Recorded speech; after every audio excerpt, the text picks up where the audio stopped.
Well, it's 7 o'clock, so why don't we go ahead and get started? Dr. Schulich, do you want to kick us off?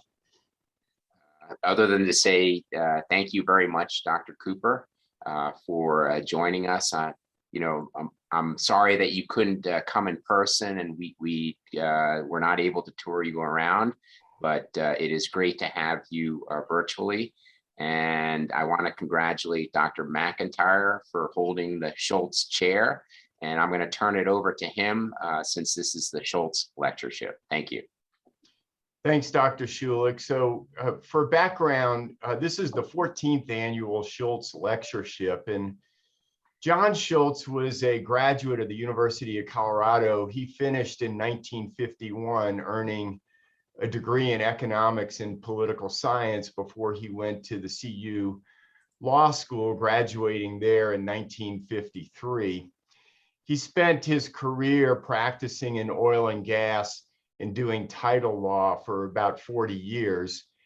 During his college career, he was on the men's gymnastics team, and he enjoyed sports for his entire life. Cynthia, his wife, retired from the University of Colorado Boulder administrative staff, where she was a member of the University of Colorado Boulder Graduate School Advisory Council, the Graduate School Resource Committee, and the University of Colorado Task Force on Graduate Education. They were married for a total of 57 years, which is quite an accomplishment. Not only did they contribute to the medical school, but they were big supporters of the graduate school, the law school, the music school, and the athletics department.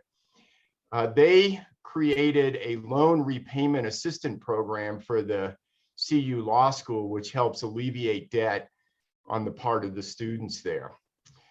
Dr. Stigman, when he was the chief of GI trauma and endocrine surgery, took care of Cynthia in a truly innovative way. And through that experience, they started this lectureship to try to foster innovative thinkers coming to our department and sharing information with us to develop new paradigms about how to take care of patients. So I can't think of a better person to serve as the 14th annual visiting professor than Dr. Zara Cooper. She's a trauma and acute care surgeon, surgical intensivist at Brigham's and Women's Hospital in Boston, where she's an associate professor of surgery at the Harvard Medical School. She currently sits in the Michelle and Howard Kessler Distinguished Chair of Surgery and Public Health, where she is also the director of the Center for Geriatric Surgery and is the chair of the Executive Advisory Committee for Diversity, Equity, Inclusion, and Community Health at Brigham's and Women's. She went to medical school at Mount Sinai School of Medicine and completed general surgery residency as well as critical care training at Brigham's and Women's. And then she traveled to Seattle, where she did a trauma fellowship at Harborview and the University of Washington. She hadn't trained enough at that point, so she went on and did hospice and palliative care medicine at the Dana-Farber Cancer Institute.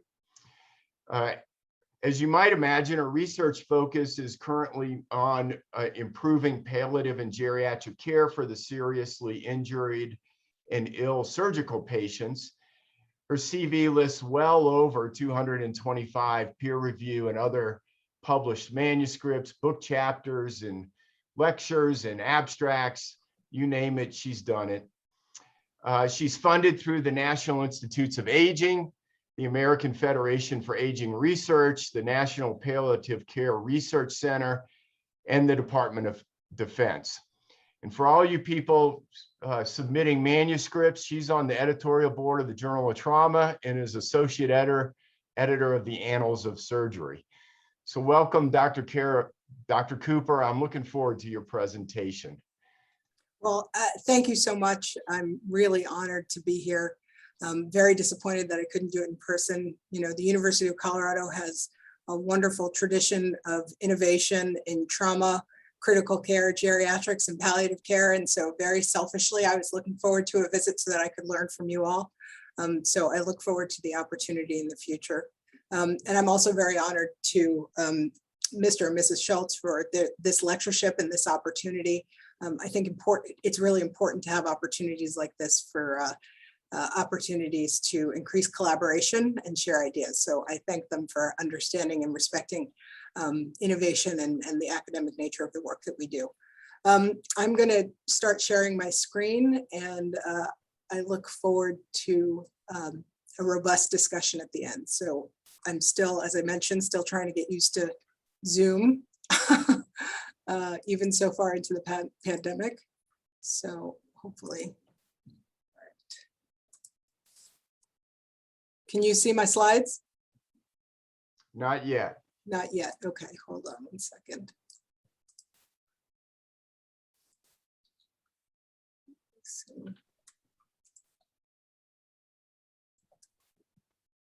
Should be. Can you see them now? Yes. Yes. Okay, fantastic, great. So again, thank you very much. My financial disclosures are that I have grant funding currently from the NIA and from the John A. Hartford Foundation, and I'll talk a little bit about that towards the end of the talk. The things that I want you to take away from this talk are that seriously ill patients have surgery, that seriously ill patients benefit from palliative care, really no matter where they're receiving their care, and don't blame humans, that we really need to put structures and processes in place so that we can do our very best work. So for many, why palliative care? I'm a trauma surgeon. I went into trauma because I'm an adrenaline junkie. I like taking care of people at the jaws of death and bringing them back. I like taking care of young, healthy patients and seeing them recover so that they can fulfill their full potential. And I like taking care of really sick people and their families. But there's no surprise here that the population is aging quickly. Each day, 10,000 people turn 65, and it's the fastest growing segment of the population is actually the oldest old, those who are 85 and above. And so instead of my patients, being young and healthy, more than 50% of my patients are actually geriatric, and that's a trend that's happening throughout the country. Nationally, 30 to 40% of trauma patients are over the age of 65. This picture is actually a picture of Dr. Arnold Relman, who is a former editor of the New England Journal of Medicine. And he fell, he sustained an intracranial hemorrhage, he had facial fractures, he had facial fractures, he aspirated, received CPR, then had rib fractures after his CPR, is in the Mass General ICU for many, many months. This is a picture of him here, and received a tracheostomy, was eventually discharged to rehab. This was when he was 90. He survived to his 91st birthday, and he died shortly after his 91st birthday from other causes. But, in this experience, he wrote about his views on the importance of humanistic and palliative care in this setting. And really lamented opportunities to consider himself as a whole person. And so, as I take care of older and older patients, more of my patients are near the end of life. It really stresses the importance of palliative care. And I actually decided to do my palliative care fellowship when I was an attending in the cardiac surgical ICU, and really thought that, we were doing a lot of things to people. I wasn't sure how much we were doing for them, and that it was really a failure of communication. And that as a surgeon and as a surgical intensivist, I really needed to sharpen my toolbox to take holistic care of my patients and their families in the intensive care unit. And so I am boarded in hospice and palliative medicine, but I do not practice it outside of surgery and acute care. And I will say that, being an acute care surgeon at a major cancer center, Dana-Farber Cancer Institute, I joke that I'm a surgical oncologist in the middle of the night. And so I have plenty of opportunity to practice palliative care in this setting. And so as I started to think about, what could we do to really start to introduce palliative care? I mean, this was earlier in my career, really introduce palliative care into surgery. I was thinking, how do I fix this? How do I help this fundamental culture change in surgery, where the paradigm was, do everything that matters and do what matters for the patient. And, what I realized is that my actions are not enough, that kind of my advocacy wasn't going to be enough, that, surgeons, myself included, had typically rejected end-of-life care as part of our domain. Many still equate palliative care with giving up. They think palliative care and hospice are the same thing, and they're not. Hospice is actually an insurance benefit that is eligible to people who are in the last 6 months of life. However, palliative care is a much more holistic approach to improving quality of life for patients who have serious illness. And so my strategy was to make it relevant, to show surgeons data that matters, and then again, to don't blame humans. So what is serious illness and why does it matter? So in palliative care, we think of serious illness as a health condition that carries a high risk of mortality and either negatively impacts a person's daily function or quality of life, or excessively strains their caregiver.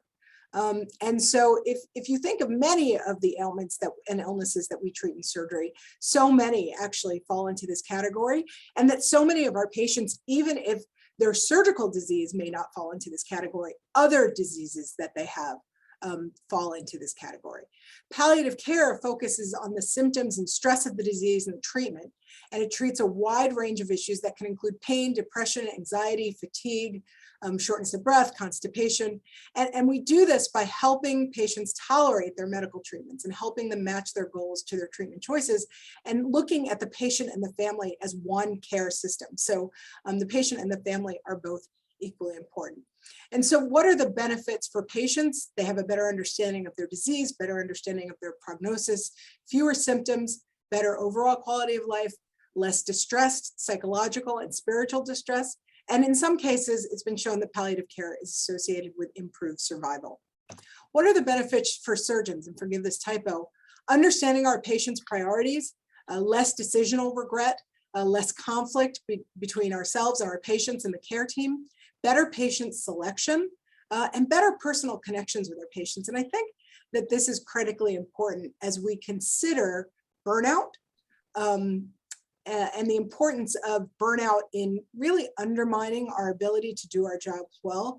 Palliative care is really focused on this personal connection with patients that as surgeons we're often too busy to really leverage and capitalize upon. But I do think that really regaining that is key to minimizing burnout. So how can palliative care help us take care of our seriously ill patients? Palliative care can help with prognostication. We use scoring tools to assess functional and cognitive status, to estimate life expectancy, to put surgical disease in that context. Communication, to meet with patients and their families, to make sure that they understand medical decisions and how it fits into their overall health, rather than just focusing on an anatomic problem using the F.A.C.S model that's been coined so beautifully by my colleague and friend Gretchen Schwarzy, where we might talk about an anatomic problem as plumbing, a blockage, rather than talking about how it fits into the whole context of the patient's illness experience. Goal setting, establishing overall health treatment, health goals and treatment goals that are attainable and realistic. Decision support, symptom management, caregiver support, and then discharge and care planning, which for the most seriously ill among our patients is critically important to avoid unnecessary rehospitalization and to discuss discharge to non-home locations. This is a vision for surgical palliative care, which was actually put forth by the American College of Surgeons back in 2005. And this was right in the middle of my training, and really was a beacon to me and others as to how we should be thinking about integrating palliative care into our surgical care. And the point here is that surgeons should emphasize that control of suffering is of equal importance to the cure of disease, that surgeons lead and advocate for life-affirming active efforts to relieve the pain and suffering of individuals in chronic illness, and not just restricted to those at the end of life. And so this statement really emphasized to me that palliative care needed to be put forward in the surgical and perioperative episode. So today I want to introduce you to 3 composites of patients that I've cared for who have helped really inform my clinical care, inform my thinking about the integration of palliative care and surgery, and also informed my research. One of the things that I've been so fortunate about is that I've been able to really study what bugs me. And when I think about these 3 patients, and they are based on real patients, I'm incredibly grateful to them, not just for the opportunity to care for them and their families, but the opportunity to think more and hopefully improve care for other patients who are like them. So the first person that I want to introduce you to is Frank. Frank is a 68-year-old man who has end-stage renal disease. He also has advanced cancer. He has advanced lung cancer. He's been cared for by his wife and daughter at home. He's now on third-line chemotherapy, which means that he's on palliative chemotherapy. He has metastases to his bones. He's been on high-dose steroids to treat his bone pain. And over the past couple of weeks, because of his pain, he has been largely bedbound. And in the past few days, he's actually had some hemoptysis that he hasn't brought to the attention of his oncologist because he's worried that his oncologist will stop his treatment. I meet him in the emergency department when he's tachycardic and hypotensive. He's delirious, he's in extremis, and his wife and his daughter are looking at me and asking me to do everything. He has free air under the diaphragm and a perforated viscus, presumably related to the high-dose steroids that he was taking. And so, Frank really got me thinking, how do I establish a prognosis for this patient? How do I put his surgical disease in the context of his cancer? And how do I think about his functional status as part of the equation? And I think the first thing that we want to think about is, seriously ill patients have surgery. This is a patient who is certainly eligible for palliative care. He came to surgical attention. As a surgeon, I need to know how to take care of him. And so what do we expect for Frank? So I partnered with a colleague of mine, Amy Kelly, who is a geriatrician and palliative medicine physician and health services researcher at Mount Sinai School of Medicine, to use the Health and Retirement Study, which is a longitudinal database that's sponsored by the National Institute on Aging that actually surveys older adults 50 and above. I reject that, but older adults 50 and above. We included older adults who are 65 and above, and actually ties functional outcomes, social and economic data to Medicare claims. So it's incredibly useful. One of the challenges is that the interviews are biannual.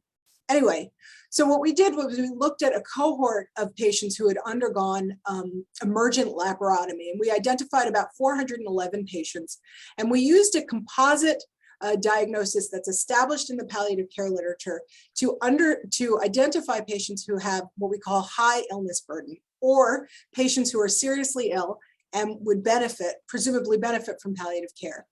Part of that is age.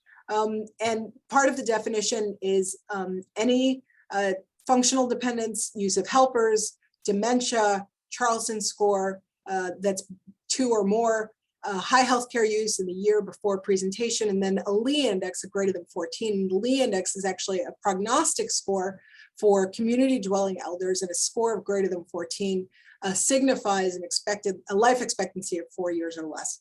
So we identified this cohort, and of the 411, 231, or nearly 2/3, actually had high illness burden before they had emergent laparotomy. This is preoperative data. And so again, this kind of emphasizes that our patients, certainly my patients as an acute care surgeon, kind of come to me with these palliative care needs. As a surgeon, I may not create them, but they come to me with these needs already. And so in my mind, that is an opportunity for palliative care to be involved in their treatment alongside curative treatment.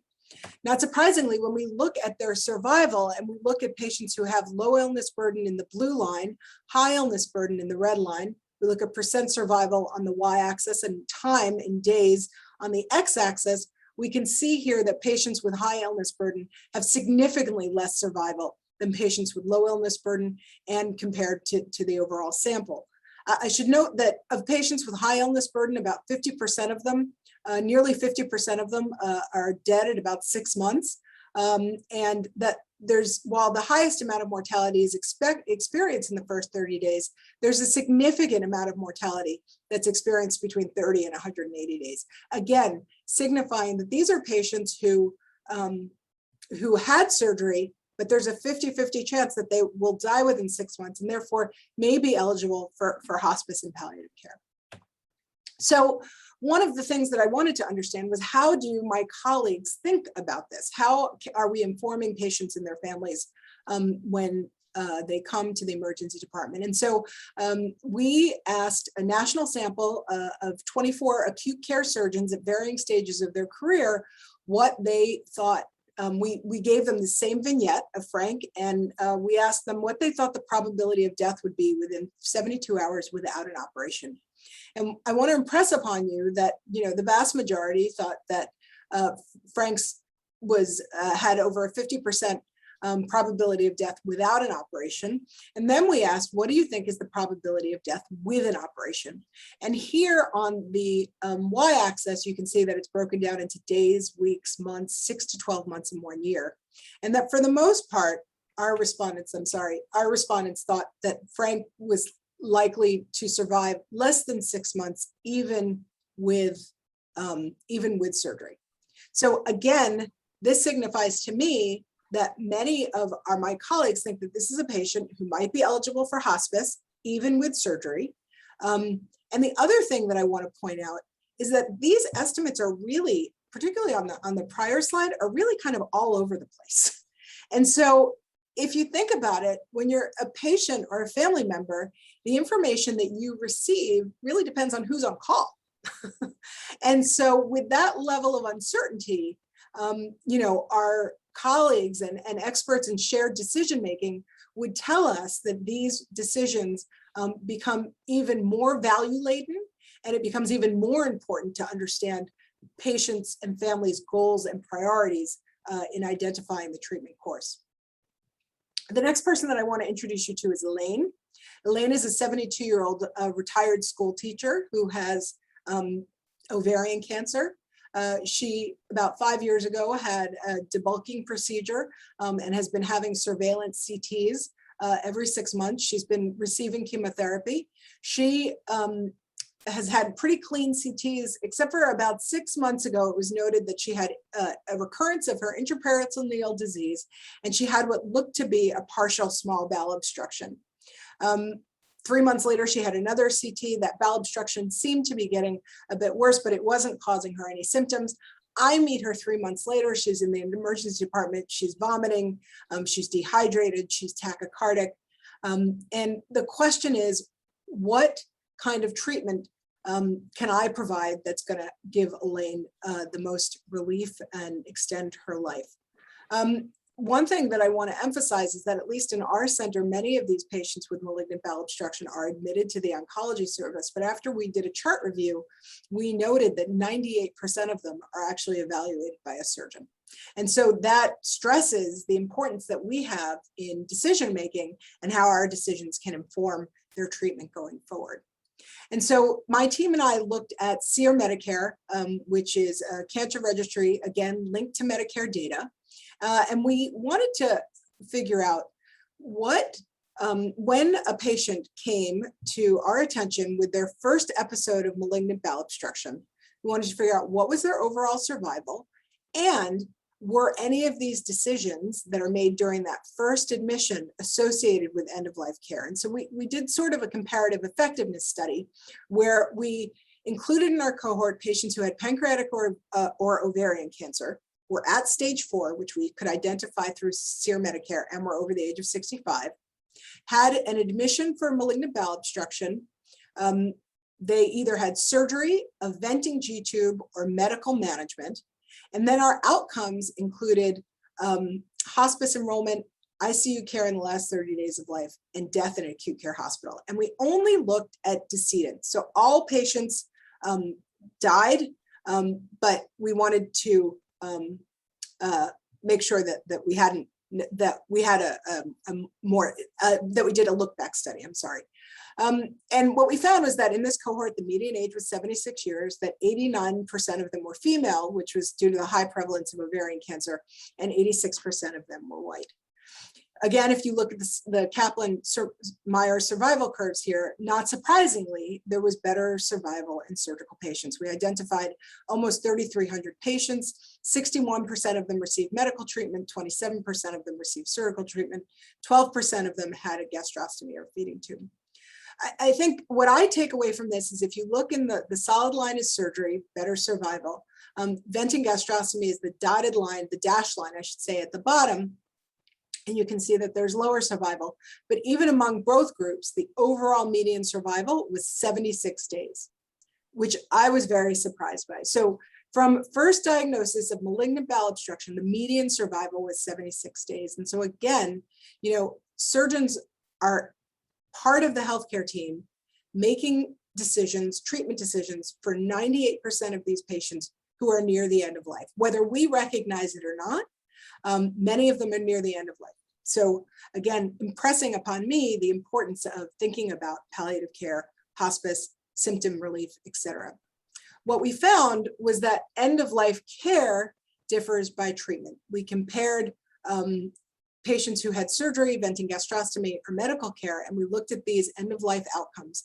We chose these outcomes because these are quality measures accepted by NQF for cancer patients, not necessarily for surgical patients, but for patients with advanced cancer. Hospice enrollment, ICU days in the last 30 days, and in-hospital death.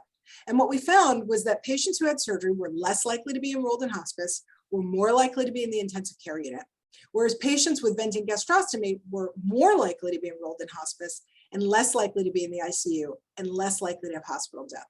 Now, certainly there's some confounding by indication here. We have challenges because we don't have granular data about the CT scan and what makes one patient a surgical candidate versus not a surgical candidate, what makes one patient a candidate for venting gastrostomy. You know, ascites and those sorts of things often connote a more advanced disease. That being said, I want to go back to the fact that median survival was 76 days and that the type of treatment that these patients received was independently associated with the end-of-life care that they received. And so it's not that I think that what this signifies is that there are different discussions happening around patients who have surgery versus venting gastrostomy. And perhaps there's greater involvement of palliative care with these patients.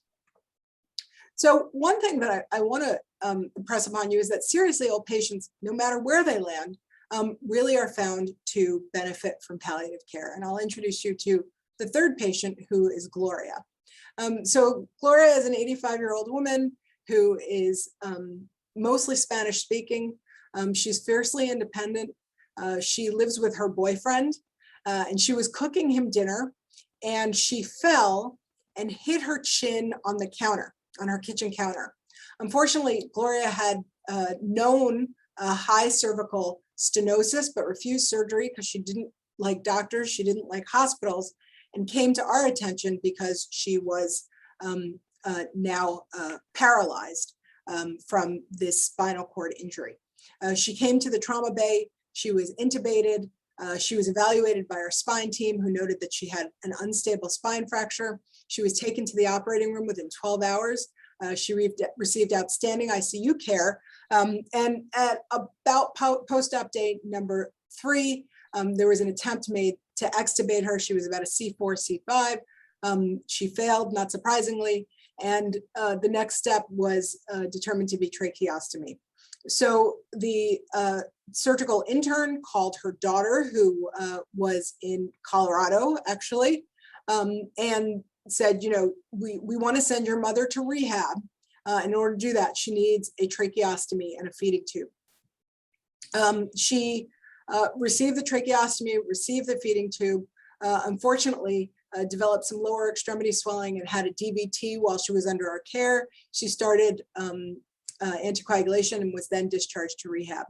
And so she came to our process improvement committee because she had a DVT. But I kind of stepped back and said, did we ever assess her advanced directives? Did we ever ask about them? What was the communication with the family about the tracheostomy? Did they understand that rehab meant a nursing home for this patient? Did they understand that she wasn't expected to rehab, that she wasn't going to be independent again? What kind of communication did we have? What did we do to alleviate her psychosocial distress? At any point, was she offered spiritual care? You know, when she was awake and lucid enough to have it. And so, you know, kind of stepping back and thinking about what is the best possible care for Gloria, we have to go beyond thinking just about the surgical complications that we routinely consider. And so one question that my team and I had is, you know, what if an older trauma patient has a palliative care consult during their hospitalization, what is their healthcare utilization downstream? What does their post-discharge care look like? And so again, we used Medicare claims from 2006 to 2011. We looked at a trauma patient cohort of patients over the age of 65. We identified almost 300,000 of them. Of those, only 6,000 had palliative care. So this is patients who had died. Again, we did a look back study of patients, of 300,000 patients who died within 180 days of discharge, and only 2% of them received inpatient palliative care. And then we looked at their healthcare utilization, and what we found was that patients who had inpatient palliative care, as noted in the blue bars here, versus matched controls, so matched for age, injury severity, comorbidity, et cetera, had lower rates of hospital readmission, long-term care facility admission, death in an institution, ICU admission in the last 30 days of life, and any life-sustaining treatment in the last 30 days of life. Again, the outcome was the same. All of these patients died within 6 months.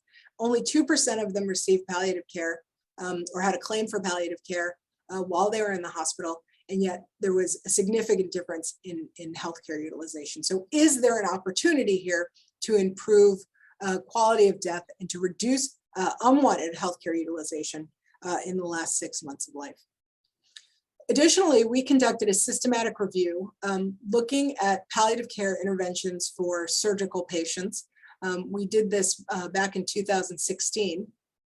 And we combed the literature, and we did a review of 22 interventions that included almost 8,600 patients. 2 of the papers were related to surgical decision-making, 7 were related to end-of-life decision-making, 6 were related to communication, 4 related to symptom management, 4 to processes of care, and 1 each to patient decision-making education. And the outcomes that we found was that, the studies were associated with decreased mortality, improved quality of communication, improved symptom management, and lower healthcare costs and utilization. The quality of these studies was not great, as we find in many systematic reviews. Some were methodologically flawed. Most of the studies were small. They were performed in academic settings. We couldn't do a meta-analysis because they didn't measure clinically meaningful outcomes.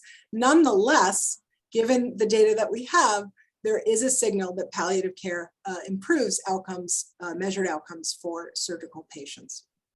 And so some of this work and the work of others, including Ann Mosenthal and Jeff Dunn at the American College of Surgeons Committee on Surgical Palliative Care, really pushed us to create quality guidelines or palliative care best practice guidelines for the Trauma Quality Improvement Program.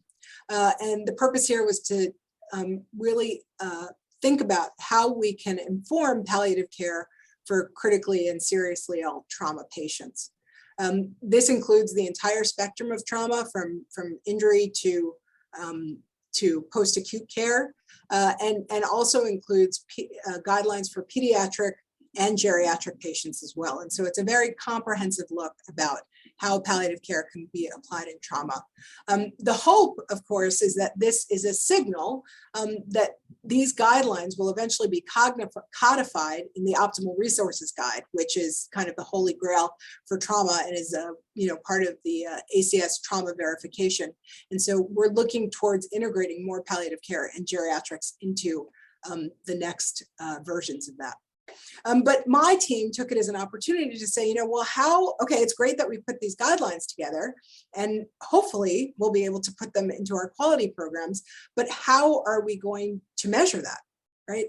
Palliative care is really hard to measure. A lot of it is around communication. And although, much of my work has used Medicare data, the coding for it is actually really fraught with challenges, in part because palliative care physicians tend to bill on symptoms instead of procedures.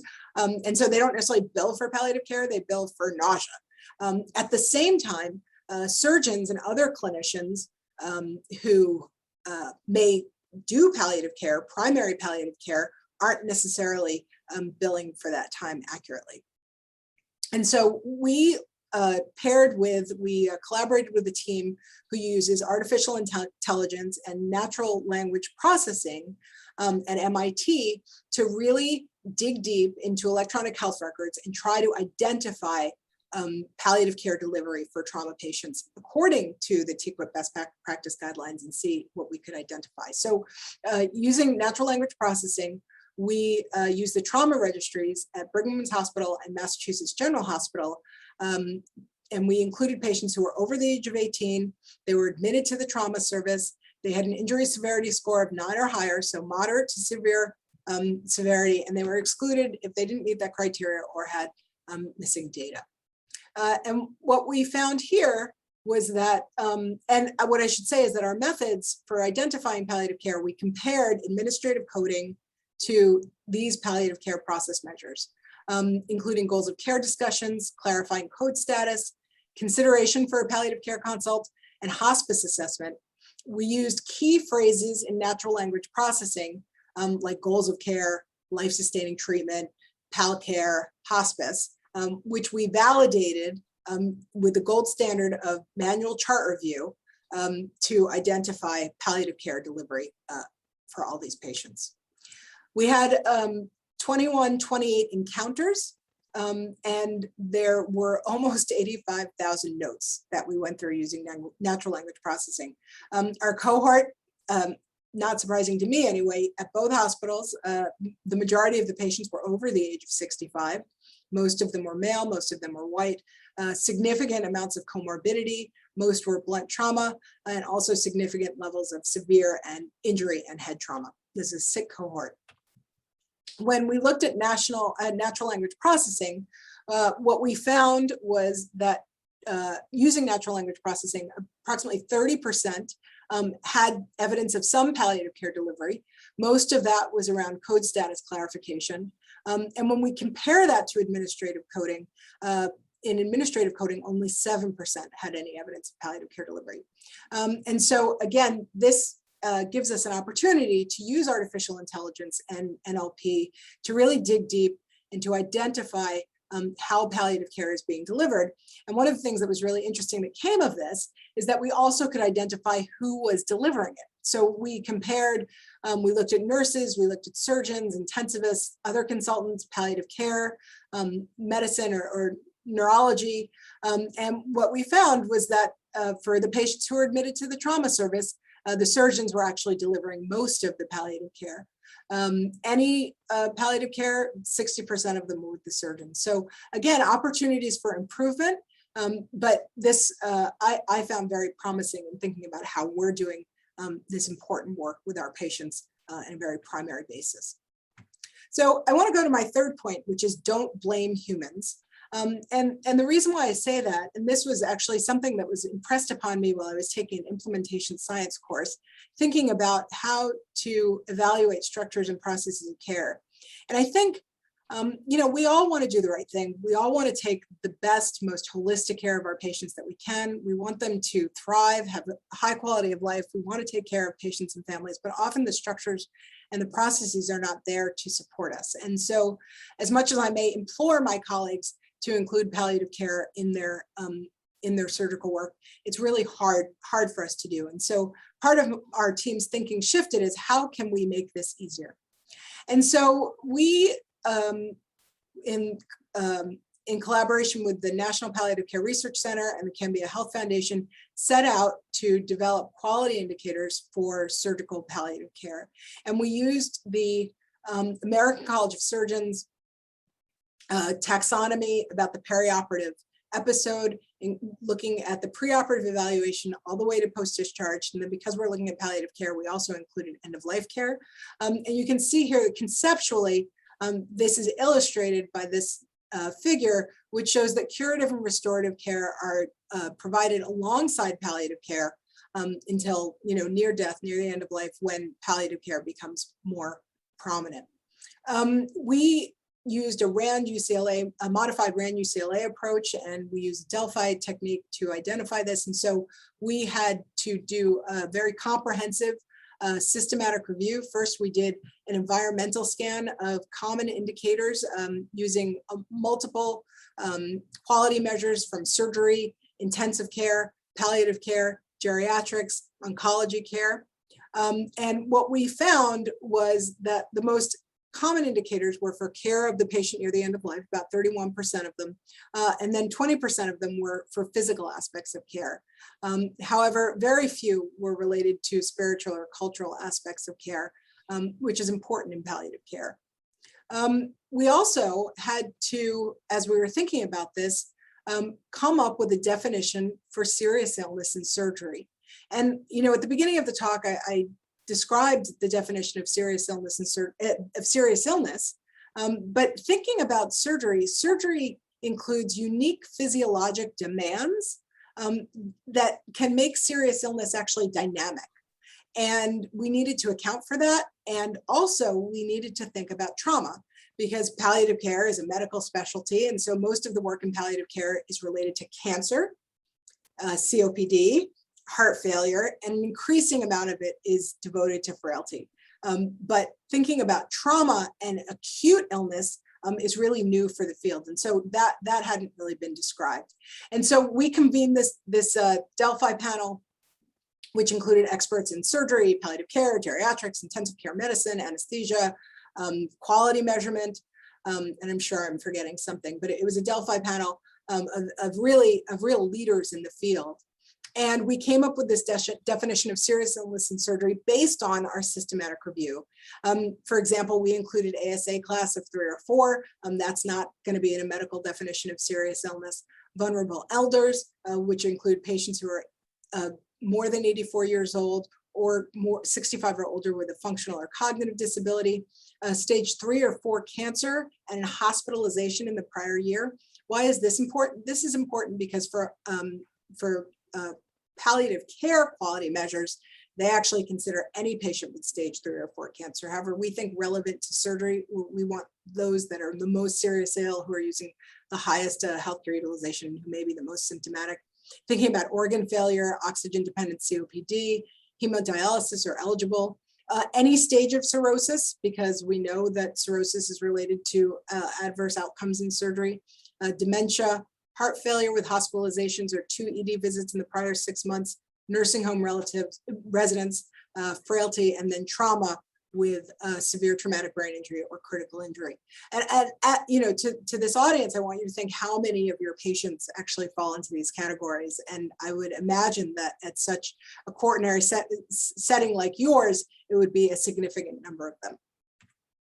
And so in looking at this group, we found that so the next step for our Delphi panel was to develop these quality indicators in surgery. And so I'm just going to give you 2 examples of what we came up with. And again, these were based on quality indicators that already existed, but were not necessarily applied to the surgical community. So, you know, for those of you who are intensivists, you know that critical care, the Society of Critical Care Medicine, and actually palliative care and ICU measures that were put forth, you know, over a decade ago by Judy Nelson and Randy Curtis, suggests that if a patient is in the ICU for 5 or more days, they should have an interdisciplinary family meeting.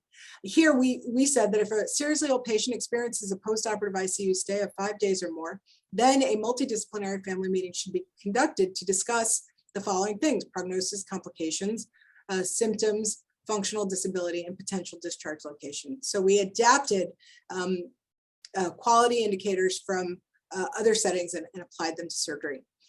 Here we looked at postoperative palliative symptom assessment.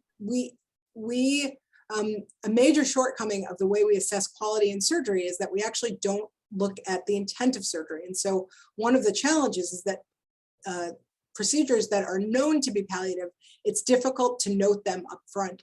And so what we advocate for is a mechanism to do that. But then also, if a surgical procedure is performed with palliative intent, but the symptom is not improved after palliative surgery, then an alternative management plan should be offered during the same admission or at the next postoperative visit. So these are examples of some of the quality indicators, and I'm very excited to say that, the work that we're doing with the John Hartford Foundation is aligned with the American College of Surgeons and trying to identify some of these measures that might be integrated into the geriatric surgery verification program. And so I want to talk briefly about the geriatric surgery verification program. I probably don't need to tell anybody here about this because Tom Robinson is really one of the founders of this whole movement and has been instrumental in creating all of this and has been a mentor and a real role model for me in a lot of this work. And I want to thank him very much for all of his friendship and leadership in this area. But one of the things that's unique about the geriatric surgery verification program is that of the myriad of the American College of Surgeons quality programs, it's the only one that focuses on patient clinician communication as a measure of quality. And so here it says that, deliberation over surgical decision-making must allow older adults the opportunity to discuss the following with their surgeon: overall health goals, treatment goals, and the anticipated impact of surgical and non-surgical treatments on symptoms, function, burden of care, living situation, and survival. So this is very exciting because this is goal setting at the outset of surgery. Again, another talks specifically about code status and advanced directives. Another talks about identifying a medical proxy, but not just identifying the proxy, but making sure that educational materials are provided to facilitate discussion between the patient and his surrogate. And then life-sustaining treatments must be discussed for patients with a planned ICU admission, and the reaffirmation of surgical decision-making.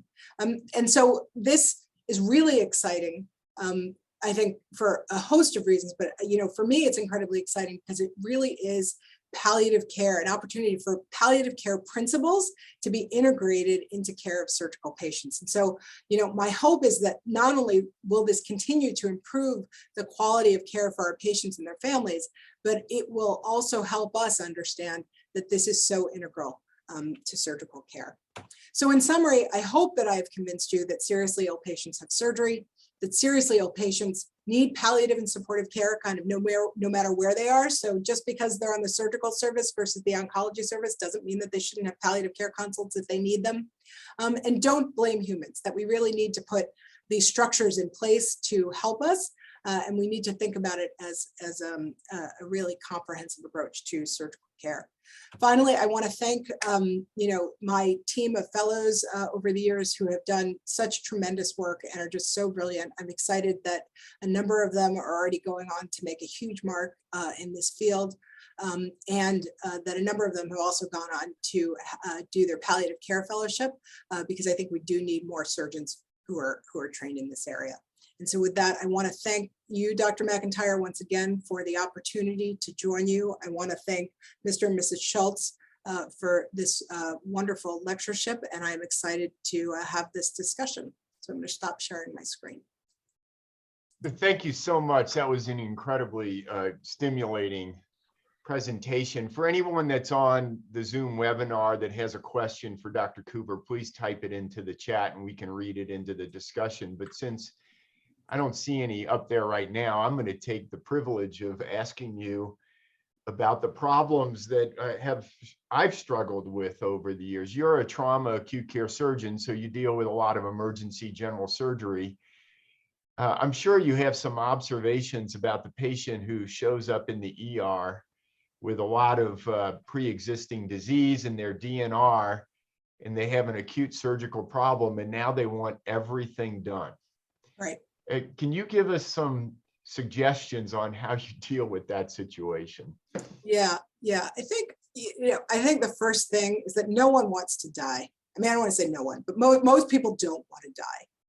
And I spent a good part of the early parts of my career being really mad at oncologists and cardiologists for not having these conversations, for not preparing patients and families. But I think one of the challenges is that in these acute settings, this is truly an existential crisis, and we have to recognize that, and that it makes quality decision making really difficult.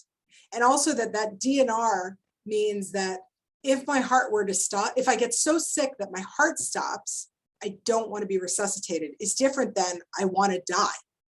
And it's different than I don't want an operation. And I think one of the things we need to do is clarify in our own mind that DNR means that if I'm so sick that my heart stops, I don't want to be resuscitated. And that's all that that means. It doesn't mean that I don't want everything else. The other problem is that what I think of as everything, because I'm an intensivist and a surgeon, and I live in this healthcare system, is very different than what patients and families may think of it. And the way that I describe that is that I've actually never been to China. So if somebody describes China to me, right, they may describe, you know, the sounds and the sights and the smells and all those things. But until I get there, I don't really get it. Like, I don't really know what it's like, you know? And so we have to take some ownership of recognizing that there's this knowledge gap, this huge knowledge gap, so that when a patient or family says, do everything, they may not know what they're talking about. What they're saying is, I don't want my loved one to die, you know? And so language that I use that may be helpful in that I find helpful in this setting is, you know, I wish that I could make this better. I worry that I can't, and I don't think that surgery is necessarily going to save his life or improve his quality of life. And so I wonder, can we think about alternatives? The other thing I would say is that many times what I find frustrating is that we are introduced by colleagues from the emergency room or, you know, medical colleagues who say the surgeons are going to come and talk to you and take you to the OR. Like, they already tell the patients and families what we're going to do ahead of time. And I kind of push it back and say, you know, in many cases, surgery is the appropriate treatment, but I'm not sure right now. So let's step back and let me hear more about your dad. Let's figure out if this is right for him. The other thing is that I also use, you know, the intensive care unit is for intensive care. And so I have absolutely no qualms about taking somebody to the intensive care unit for intensive symptom management. And so I may not be able to save your dad's life, but we're going to make sure that he's comfortable. We're going to have a nurse by his bedside. We're going to make sure that somebody is with him, you know, that there's a doctor available around the clock to make sure that his breathing is comfortable so that you can spend time with him. So I think there are lots of ways to frame that, but I think the first thing that we have to do is understand that DNR does not mean do nothing, and that do everything means different things to different people. And we really need to tease that out before we take somebody to the OR. Because then the heartbreaking thing is, you know, the morning after when the family comes in and says, oh my gosh, this isn't what I wanted, right? And that is just, I mean, that's devastating for everybody. So we have a couple questions in chat now. The first one comes from Ethan Kumbler. He's the director of our acute care for the elderly service. And he also is a surgeon by phenotype, because he's the director of surgical quality for our Department of Surgery, despite being a hospitalist. So he says, does your hospital have a consensus on criteria to trigger consideration of a palliative care consult for surgical patients? And how do you operationalize using a tool such as serious illness and surgery criteria to make sure that the appropriate patients don't fall through the cracks? Yeah, I think that's a great question. And Dr. Tumler, it's not clear to me why we're not best friends. So I hope that we can have a conversation when all this is done, because it seems like we have a lot in common. I think, so I guess the first thing I would say is no, we do not have triggers. And the reason we don't have triggers is because we don't have enough palliative care clinicians to meet all of the demand. So that's been a major struggle. And one of the things that we've done is we've created a geriatric surgical service, which is actually led by a physician who is board certified in geriatrics and in palliative care. And she and her team have been doing a lot of serious illness conversations in palliative care management, recognizing the incredible need in this population. But we don't, because we can't necessarily meet the demand. I do think that I think that there are some criteria, for example, frailty screening criteria that can be very useful for triggering palliative care. I think one of the questions is, what do you actually need from palliative care? You know, palliative care is an interdisciplinary practice that the palliative care team typically includes a social worker and a chaplain and a physician, possibly a nurse practitioner, you know, a myriad of disciplines. And I think one of the struggles in palliative care is figuring out, you know, which of those levers are the ones that need to be pulled. I would actually argue that probably 80% of the time in surgery, it's really a palliative care social worker who can really start identifying the psychosocial symptoms as well as the physical symptoms that can start alleviate suffering and reduce conflict between clinicians and the team. And so kind of identifying what that consult is for, I think is also really important in being effective. I hope that answered your question. Next question comes from Jeannie Youngworth. She's the president-elect of the medical staff at the hospital and is the director of our palliative care team right now. And she says, thank you for an outstanding presentation. Can you talk a little bit about how you've implemented screening criteria for serious illness in surgery and in the workflows that exist within surgical services in the ICU? That goes back to your discussion about the implementation science. How do you actually implement that sort of a thing? Right. And I don't want to give too much away because I have the great honor of being a speaker for Palliative Care Days later this week. And so that will be part of my presentation on Wednesday. But I think the way that I think about a palliative care consult is I think about it the same way that I think about a cardiology consult. I'm an intensivist. If somebody has AFib, I feel very comfortable. I can shock them if their heart rate goes down. If their blood pressure goes down. I'm comfortable with beta blockers, calcium channel blockers. I'm great with amio. But once we start getting into like sotalol and like maybe if they need ablation, like I need to call backup. I need to call cardiology to figure out, what's the best treatment. And I think about palliative care the same way. As an intensivist, as an acute care surgeon, I can do goal setting, I can discuss code status, but once things start getting complicated, where we're thinking about longer term decisions, where symptoms like delirium and nausea become really difficult to manage, enough so that they're causing anxiety and interfering with patient care, then I need backup. And that's what I say. I need backup. I'm calling in this consultant to help me. And this is how I introduce it to patients and families. I say, I'm going to call in the pain and palliative care service because we have symptoms that I think we could manage better and I could use some help. And I do that with my with patients and families. And I also often do it with my surgical colleagues when I'm the intensivist. And I think that the patient could use a palliative care consult. So I think you have to, again, it's clarity about what the consult is for, because there is still this worry that many clinicians have that if you're calling in palliative care, you're giving up, you're abandoning, and you have to say up front, I'm not doing that. That's not what this is about. I hope that answers your question. Yeah, well, the next question comes from Lauren Stewart. She's a trauma acute care surgeon and a surgical intensivist. And I think you just sort of introduced that, which is what are the barriers that you've encountered when you're in the intensive care unit with maybe the surgical service wanting a palliative care consult, and how do you manage the interactions between a surgical service and an intensive care unit service around this topic of getting palliative care consultation involved? Yeah, I think it goes back to the don't blame humans thing, which, is really hard, but we have, we have tribes and we have silos, and we don't want to have tribes and we don't want to have silos. But I know that, when I'm an intensivist and I'm thinking differently sometimes than I am when I'm the surgeon. And why do I say that? I say that because we need to approach each other with curiosity and, acknowledge kind of the suffering that our colleagues are going through. And so, oftentimes what I find, like when I have a complication with a patient and I feel like I have had a hand in that complication, I screwed up, it was a technical complication or I made a bad decision as a surgeon, it weighs on me. And when somebody then says to me, I think we need to call palliative care because you're not communicating, what I hear is you're not communicating this well, the patient is suffering, they're dying and you're not dealing with it.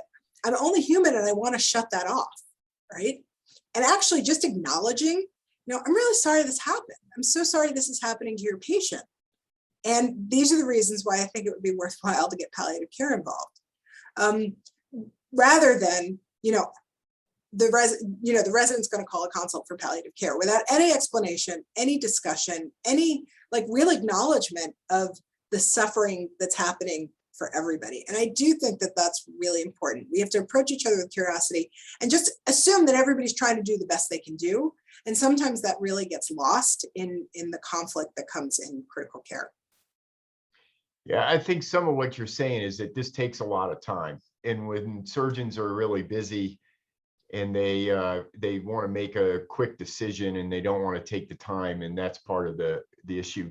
Katie Colburn, who is the co-director of our surgical outcomes and applied research, I think you already addressed a little bit of what her question is, and that is what really is the difference between specialty palliative care and surgeon delivered palliative care.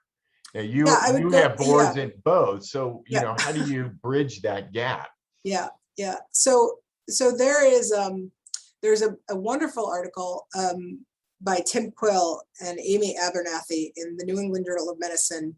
I think it's from 2009. I don't remember but talking about the difference between primary and secondary palliative care. And I don't think that they have to be different. It's just, and I do, but Dr. McNair, I want to go back to your point that it takes time. It does take time, but like any other skill, the more you do it and the more you get good at it, the less time it takes. And so it's an upfront investment that feels big, but over time, it actually becomes easier. And I would argue, I don't know how to measure this, I would argue that it actually saves time in the end. But I think that, in thinking about specialty versus, primary palliative care, I think it's really, when do you need backup? What do you feel comfortable doing on your own, and when do you need backup?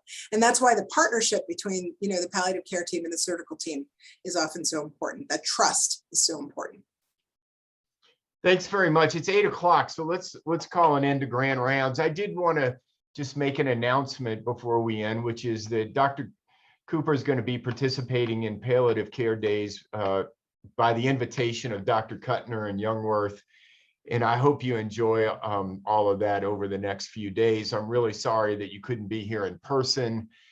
There are lots of people who've asked me about setting up meetings with you in person, and I had to tell them, I'm sorry, but you're not going to be able to do that.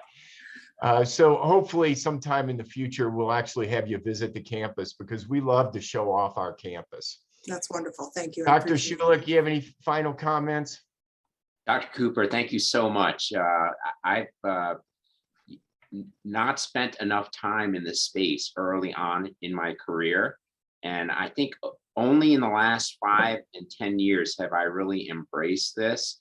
And the care of my patients goes so much better. The more I integrate these concepts. So your work is terrific. I look forward to seeing this blossom over the next 5 and 10 years, and you are a great leader for it. Thank you. Thank you. I appreciate it. Thank you so much for the invitation. Yeah, thanks so much for joining us. Really loved your presentation. Thank you. Have a great day. Thanks, you too. Bye-bye. Thank you.